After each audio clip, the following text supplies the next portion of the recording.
Hello everyone, welcome back. So in our WebDriver series, we were looking into the Allure reporting with the WebDriver IO framework, right? Now, in our previous sessions, we have seen how to configure the Allure report into your configuration, and also we have understood how we can automatically convert or run the command to generate the HTML report, right? Now if you see into this documentation, right, you will see couple of other features also the Allure report is giving you guys. So let me just get into the WebDriver IO Allure reporting. Okay, now it gives couple of methods actually to you to kind of customize your report as you need actually here. Okay, and also it gives an option to attach a screenshot also. So that is what we are going to see that. Actually, not all of these options really required. I mean, with my experience, whatever the different things that I have used in my day in, day out, and which really helped me to identify the issues that I'm going to show. But you are feel free to utilize any of these methods. These are all common actually. The usage is same, but I will be just choosing couple of these things and will showcase you guys. Okay. Now these are the Allure methods. The first thing is that how we'll be using these things. Okay.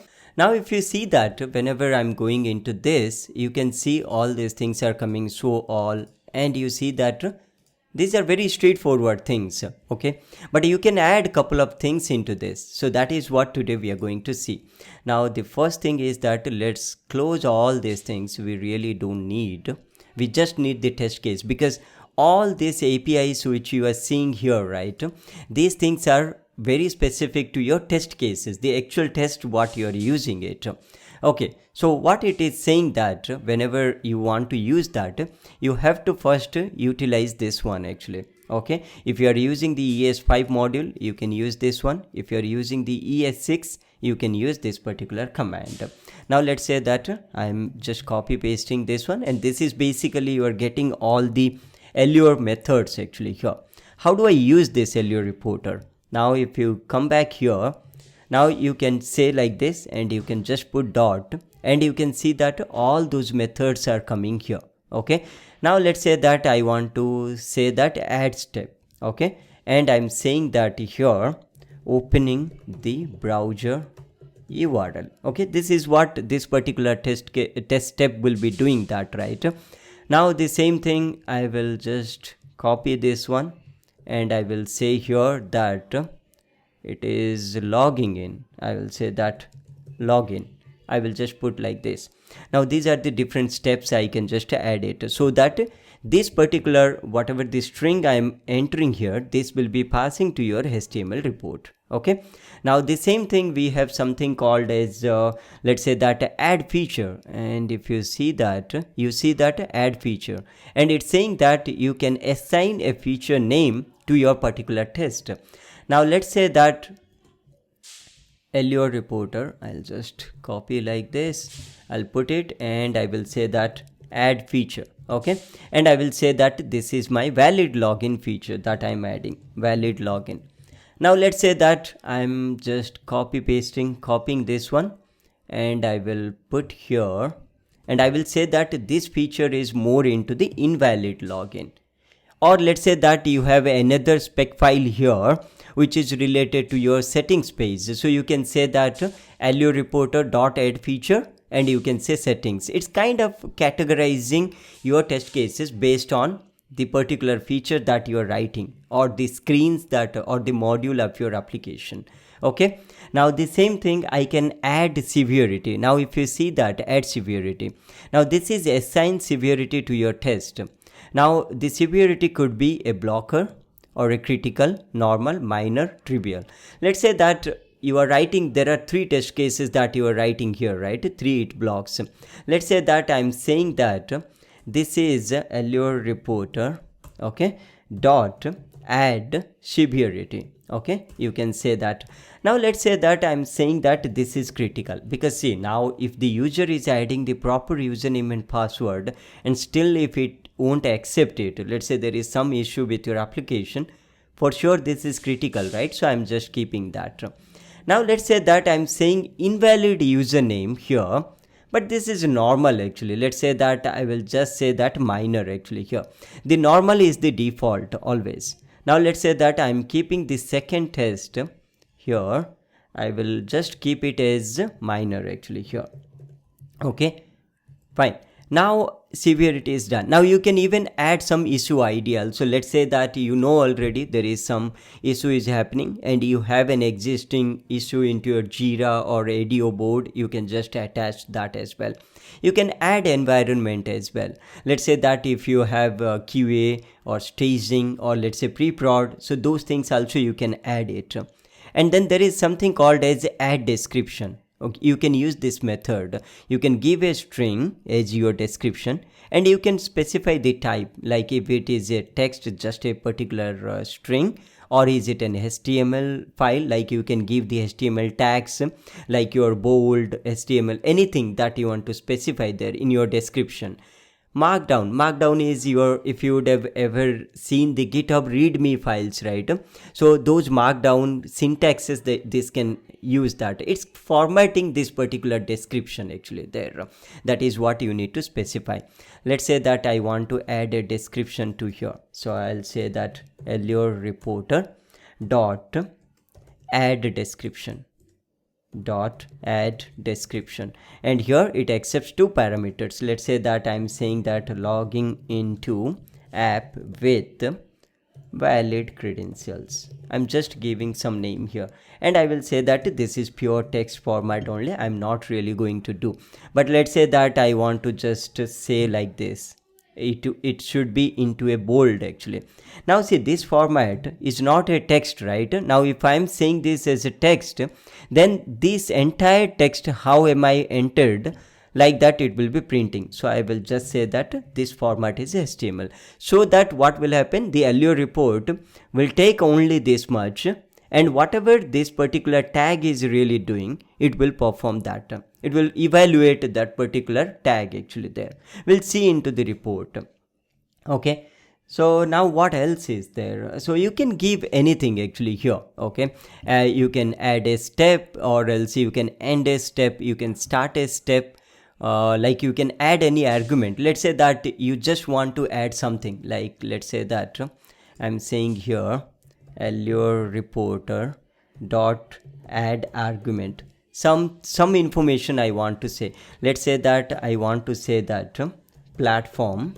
Okay, and here I want to say that I'm running into Mac OS, some information I want to provide actually from here, and then you can provide that as well. Fine, so let's just stick with this many details and now let's run this and see that how my test case or this report will be changing. Okay, fine. Now I will just open my terminal. I'll run this particular npm run wdio.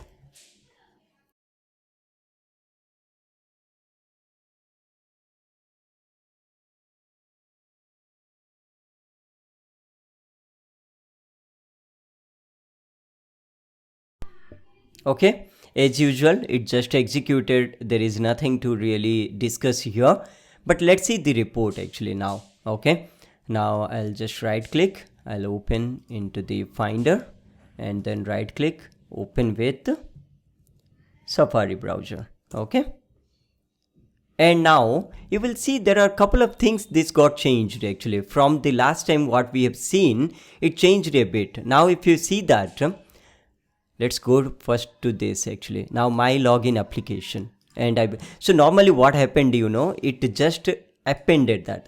That's why I said at every run we need to delete actually these two directories, but no need to worry about that. I'll tell you which one we have executed now and which got added from previous execution. Now if you come back here actually, you see that severity is minor actually. And from where it is coming, if you see that we have added the severity as minor here, and that is what it is giving here. Okay, I'll show you the graph wise as well. Now if you go here, severity is normal. This particular test I didn't add any severity, so it went as normal. There has to be a critical also. The first test, remember, we have added that as critical, and you can see the description here. Now this is coming as bold letter. How did it come? Now because I've given the formatting as HTML formatting, that's how it came as bold. Okay, now if you see that the platform as Mac OS I've given, and it is coming as my parameter. So the parameter section is coming from add argument method. Description is coming from add description. Severity is coming from add severity method. Like that it is coming. Okay, now let's see into the graph. There is one interesting thing that it came here. I don't know the existing one. Okay, it is just taking the old one, I mean the new one updated, so no need to worry. Now you can see that there are 3 different test cases it came based on the severity that we have added. Add severity critical, so this is my first test, this is my third one, this is my second one. Now what is the benefit of that? Now the thing is that now when you have, let's say 200 test cases are there, okay, there are a lot of, let's say 20 test cases got failed. Now by looking into this particular graph, you'll come to know how many test cases are minor that got failed. So I need to make it as a low priority. But then if my critical test cases are failing, let's say that out of this 200, 50 test cases I made it as critical. Out of that, if 10 test cases are failing, the first priority would be I need to debug this set of test cases. That is the benefit of that. So that's why I said have minimal changes to your framework, but it should impact properly. So that's where I found out this add severity is really critical.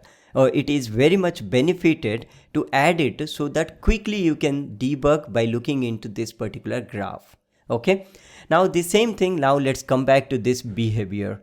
Now this behavior is coming from feature. You can see that add feature, valid login, and here I have given as, if you go to the second one, you see that add feature as invalid login. So all these things are coming. It's kind of grouping your test cases. Again, it is easy to identify that related to this particular group or the functionality, how many test cases got failed. Now that can be a decisive factor into your team, whether you want to take it to your higher environment or you want to release your product or not. Okay, so that is one of the benefit. Now we have added this test steps, right? This is again very minute level into your test case itself. Now if you see that I have added 2 steps here, one step here, another step is here actually. Now if I take it to this particular overview, go into this, now this is the actual number of test cases. It is giving as kind of all the test cases. Now if you go inside, I think, yeah, this test case, you can see that this is my first step, opening the browser URL. It is coming from here actually, this particular step. Now the second step has to be login. Now let's get inside and you can see the login is coming. So like this you can add couple of steps. I really don't know what exactly benefit of having, but then if you want you can put all these steps. Now there is one thing, you can see all these things are coming, right? I already told into our previous session that while into the reporting you are generating here, right, you can even disable those things by making it as true. Here you can just put it as true. Then what will happen?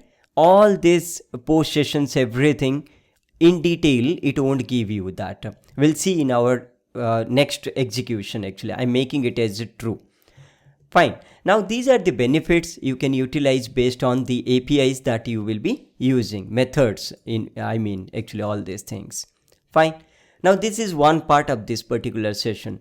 The second, I said that we can attach the report. Now if you see this failure, it happened. It failed and it is also showing you the exception, but it didn't generate the screenshot actually.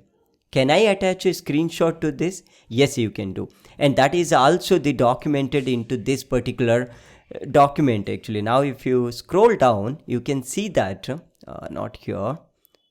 Yeah, you can see here, after step, it is actually generated. Now this after step is basically meant for your Cucumber like BDD if you are using that.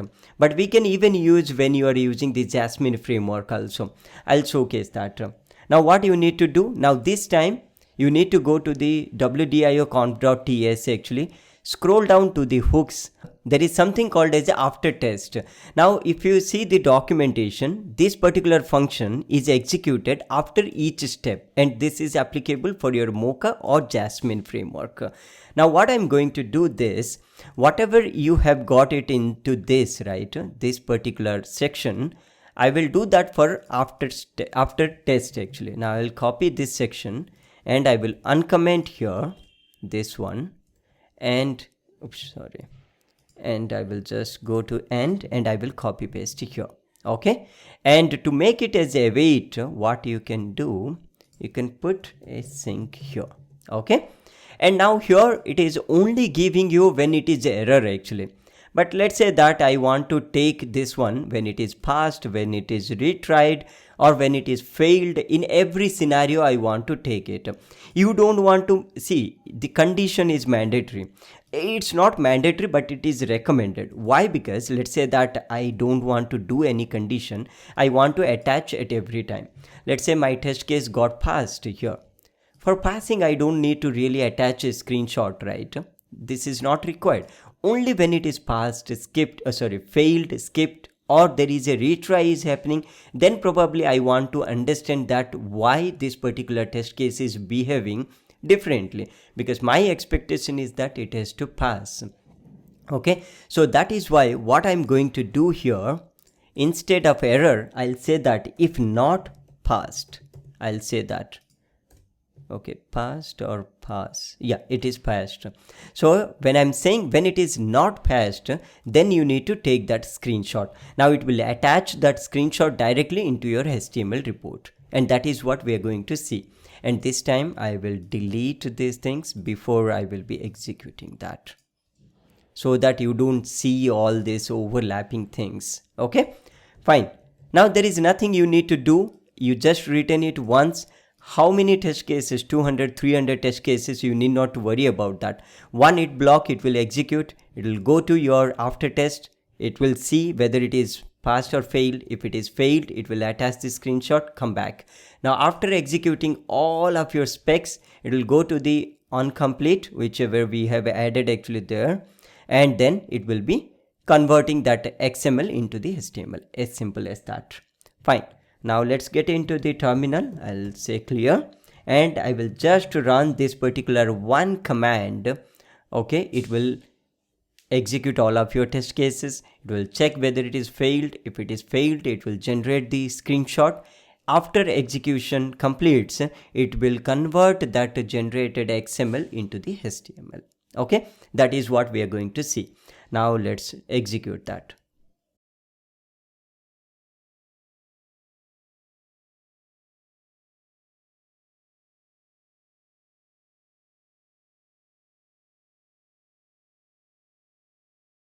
Okay, so as usual, the test case got executed. Now I am closing this terminal. Now let's get into this Allure report and open it into the browser actually, and right click, open with, and then go to the Safari. Okay, so now as usual, all these things whatever we have discussed, there is nothing to really discuss here. Now let's get into straightly into the test cases actually. Now you can see there are 3 test cases executed, 2 got passed. Now if you see that, now you see the information, it is very minimal actually. You can see all these details. It just gives you the steps, the description what we have added, severity, then the information that we have passed. But before we were seeing some of the API calls as part of the report, right? Now it is not coming, and this is the beauty of disabling that. If you go to this, true, we have disabled getting all these events into this particular report. And let's go into the failed. You can see the exceptions. For sure you need to have the exception, right? And then if you come down, you can see the screenshot, it is attached. Because it is failed, it attached that. And you can, by looking into this, you can come to know, you can debug, or you can send this to your developer with this exception and this particular screenshot, or you can analyze that as well. Okay, so that's pretty much it actually for today. Hope this particular session is helpful, and also you have got a clear picture about how to integrate the Allure reporting and how to get benefit of that. See, any libraries, any features that you are adding to your framework, make sure that there is a good impact that it is giving to you. Either it can save time, either it can give some information that will help to decide or improve your product actually. Okay. So, we will see some more interesting topics like this in our upcoming sessions. So, stay tuned and do subscribe to this YouTube channel. Thank you for watching.